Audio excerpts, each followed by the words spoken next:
Good morning, Melissa. President Biden yesterday telling CEOs of the nation's largest companies that they have the responsibility to do more when it comes to cybersecurity, and convening this session at the White House in the East Room to really work on the public-private partnership between government and the private sector in terms of this wave of ransomware and other cybersecurity attacks that we've seen over the past year or two. There you see Tim Cook and some of the other top CEOs in the country at the meeting yesterday. And in the wake of the meeting, we saw this wave of announcements from the companies about what they're going to do, new commitments from these companies on cybersecurity, including from IBM, which said it's going to train 150,000 people in cyber skills. They're going to introduce a new product that's going to help recover from attacks within hours. Google said they're going to spend $10 billion over 5 years on cybersecurity, and they're going to expand a number of initiatives like zero trust programs, in which the programming is set up so that there's no trust assumed anywhere in any link of the chain inside the software. Also, we saw Microsoft saying it's going to spend $20 billion over 5 years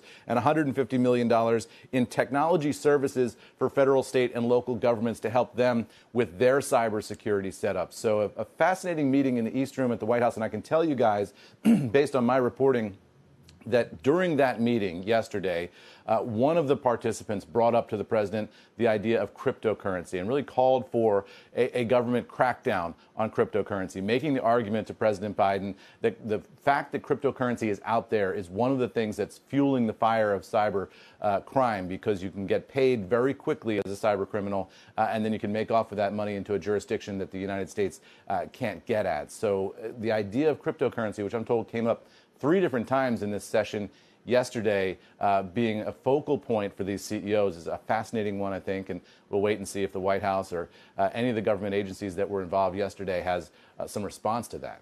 Guys, back over to you. I understand that that's part of the problem, Eamon, and I was actually surprised that there wasn't any sort of a representative of the crypto industry within this meeting that was invited.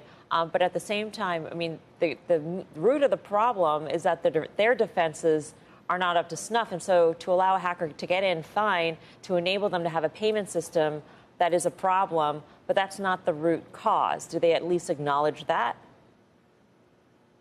You know, I think broadly the companies do acknowledge that. I don't know every word that was spoken in the session once the media was kicked out. I know some of it, but not all of it.